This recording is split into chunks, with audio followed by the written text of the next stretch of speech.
Here are 5 things that surprised me when I was starting my business in my 20s and nobody warns you about. Because starting a business might sound like freedom until you realize the actual cost. When you start a business, you started out thinking about freedom, the life that you're going to have one day. But what you get is a completely different kind of education. Okay, so here are the 5 things that no one told me about. The loneliness is real. When you leave a job, you leave a structure, your meetings, your team, your assignments, a reason to show up somewhere. Nobody tells you that building alone is one of the hardest parts. And that includes building the environment that you find yourself in, not just the business. 2, your confidence in your ability to do this might go up and down like the freaking stock market. And some weeks you're like, I don't know shit about fuck. Both feelings are wrong. The truth actually lies somewhere in the middle. You're going to win by staying steady, because showing up is what gives you certainty. 3, you're going to outgrow people. Not dramatically, not all at once. You're not gonna say, I'm never gonna see you again. That's just not how it works. But the conversations change. The space you're in changes. Your ideas change. And then some friendships are going to adapt and some others don't. And then you're gonna realize that you don't have as much to talk about anymore. And that doesn't mean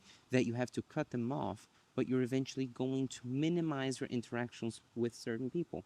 And that's not necessarily a bad thing. It doesn't have to come from a bad place. Number 4, progress looks nothing like you've imagined. It's not a straight up line. It's just not. It goes up and down and back, and it's just a fucking nightmare. And 5, your most important skill is not on your landing page. It's not on your website. It's your resilience. It's the ability to keep showing up when you have no reasonable expectation to think that you're going to succeed. Because it's the very beginning that is the hardest part. It's when you have no proof of what you're actually capable of. Because once you do, you're like, okay, I just have to keep doing this thing that it's working over and over again. But the very beginning that you just have this dream that you're like, I know that I can do this, but you don't have the proof yet, that's when you need to fucking keep going. Because if you stop, then you just go back to exactly who you were before. And this is what actually determines the outcome. And if you were to ask me like, hey, would you do it all again? Of course I would. I would probably want to watch this video before that.